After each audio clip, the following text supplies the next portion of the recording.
ana ufakir fa ana maujud. Karena aku ini berpikir berarti aku ini ada. Jadi keberadaan itu hakikatnya kesadaran kita ada. Tetapi pada akhirnya apa yang terjadi di sekitar saya ini di luar kehendak saya.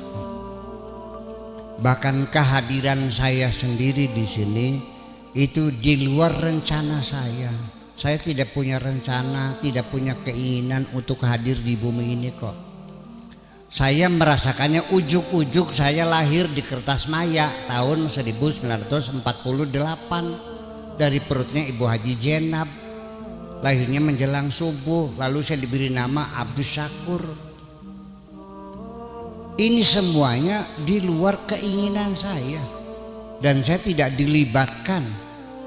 Tidak pernah saya disuruh mengisi daftar formulir kehadiran di bumi, belum pernah kok.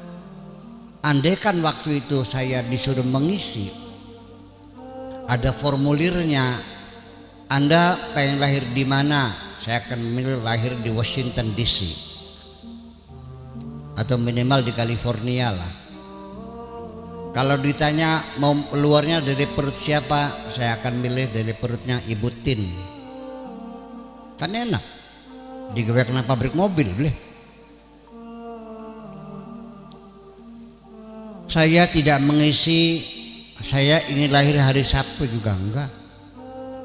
Saya jadi laki-laki juga enggak. Termasuk ibu saya juga tidak pernah bercita-cita bikin saya kok. Ibu dan bapak kita tidak pernah bertujuan membikin kita kok. Ya, lagi lurus senang dewek kan makan kok. Dia mencari kesenangan sendiri. Nah, kelahiran kita juga di luar keinginan mereka kok. Tetapi hebatnya Allah, begitu kita lahir, Allah titipkan kasih sayang di hati ibu kita, orang tua kita, betul enggak? Dan saya termasuk juga beruntung Allah titipkan kasih sayang kepada ibu bapak saya sehingga saya diurusin, disekolahkan sampai sekolah ke luar negeri dan sebagainya. Waktu itu di Dramyo belum ada orang belajar ke luar negeri itu. Boro-boro ke luar negeri ngomong bahasa Indonesia bae ini kertas mah ditinggal lunga sobut jum mau Melayu keding. Ya kan? Nah. Ada enggak ibu yang tidak dititipi kasih sayang oleh Allah? Ada. Dibuntel koran, dibuang tempat sampah, ada enggak? Ada diinjak masuk WC sekalian, ada enggak? Ada. Atau dititipkan di rumah yatim piatu? Ada.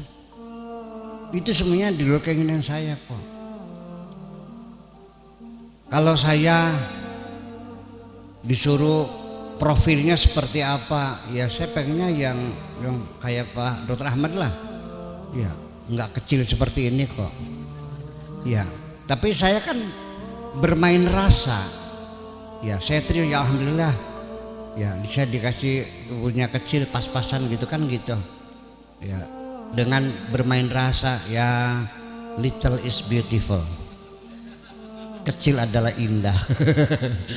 Ya udah saya bahagia kan gitu. Nah, ketika kita menerima semuanya itu selesai. Yang menyebabkan kita itu menderita karena kita menyangkal. Itu. Kenapa? Sudah terima saja, alhamdulillah. Sebabnya di sini ada yang stres karena dia tidak menerimakan kepada Tuhan. Ya Allah, kenapa aku dilahirkan tidak cantik? Itu sengsaranya awalnya. Yakinlah bahwa tidak semua orang cantik hidupnya bahagia kok. Malah saya melihat banyak orang cantik hidupnya sengsara. Jangan-jangan antara cantik dan kesengsaraan ada pernikahan siri di situ. Ya enggak? Baka wong wadon ayu ki Bu, lakine tukang demenan bae. Baka sing beli ayu mah setia lakine bener. Masyaallah, sadina-dina dikudang-kudang bae lakine. Dia hebat maksudnya mah. Ya, ya iya kan dia hebat pisan. Ya itu seperti itu. Sampai nanti kematian saya pun tidak diberi kewenangan, tidak dimintai pendapat, dan tidak boleh ikut campur. Harus siap menerima apapun jalannya menuju kematian itu. Tabrak mobil, mangga. Kena virus corona, silahkan. Ya kan? Ditembak orang, mangga. Jatuh dari kapal, silahkan. Tidak boleh memilih. Kalau kita milih sendiri, boleh nggak beli tambang di pasar? Atau minuman racun, boleh nggak? Nggak boleh. Harus kita serahkan sepenuhnya kepada Allah. Ya kan begitu. Nah, kalau kita sudah tahu itu semuanya seperti itu, ya sudahlah sekarang apapun pemberian Allah kita syukuri saja. Terutama kita bersyukur, alhamdulillah kita diberi kesempatan bisa hadir di bumi ini. Tetapi sifatnya sementara. Walakum fil ardi mustaqarr wa mataun ilahi. Silakan tinggal di bumi, silakan bersenang-senang, tapi hanya sebentar. Nah, yang menyebabkan kita menjadi kecewa itu adalah karena kita tidak pandai memanfaatkan waktu yang singkat ini. Dunia ini adalah stasiun Jatibarang, ibaratnya Cirebon Express itu adalah Jakarta Tegal ya. Jakarta Cirebon itu akan berhenti sebentar di Jatibarang. Berapa lama berhentinya? Tidak lebih hanya 5 menit untuk menurunkan penumpang dan menaikkan penumpang. Betul enggak? Nah, kita harus paham waktu kita sangat singkat sekali, Bang. Ini ada orang yang gak sadar bahwa daftar belanjaan nanti di Jatibarang saya mau belanja dulu, mau beli kulkas, mau beli mebel, beli ranjang, beli radio, beli TV, boro-boro 5 menit. Beli rokok saja susuknya belum kembali sudah pripit dulu aja. Uangnya 100.000, tukang rokoknya nggak punya susuknya, dadak nuker dulu pripit, ditinggalkan nuker rokok. Jadi harga berapa harga rokoknya? 100.000. Nah, itulah banyak orang yang kecewa karena nggak keburu waktu. Banyak nggak orang yang bikin rumah belum jadi sudah mati dulu? Nah, itu tadi boro-boro ini. Nah, setelah mati tadi pertanyaan tadi, apa yang terjadi? Boro-boro ternyata rumahnya tinggal finishing saja dia sudah mati, istrinya kawin lagi. Ning jero kuburan kecemeras. Masih udah sinonggoni, rabine ditungangin di siang. Kayak apa kecewanya kita, betul nggak? Supaya jangan seperti itu, ya kita harus tahu diri bahwa setelah kita bisa menjawab 3 pertanyaan, dari mana engkau, sedang apa engkau, dan mau kemana engkau. Kalau orang bisa menjawab 3 perkara, berarti orang sudah kenal dirinya sendiri. Itu saja persoalannya. Jadi artinya kita harus sadar diri selalu bahwa kita pasti pulang, dan pulang tidak usah ditakuti. Kontrak kita terbatas. Jangan beranggapan bahwa umur kita panjang akan bahagia, belum tentu. Coba saya mau nanya, dikasih umur 200 tahun mau nggak? 70 tahun gempor, makan disuapin, berak dicebokin, dari umur 70 sampai 200 tahun, 130 tahun ngatang-ngatang berpeturan bagian ya wis. Jadi yang namanya bahagia itu bukan umur panjang, tetapi adalah kualitas yang kita capainya. Sekalipun umur 60 70 tapi kita merasa bahagia. Saya kira seperti itu sajalah. Kalau kita ingin mengenal jati diri kita ini, saya kira ya perlu banyak bimbingan, pelatihan, bahkan kalau perlu saya bawa ke hutan suruh puasa di sana, sebagaimana juga perlu perenungan. perlu perenungan.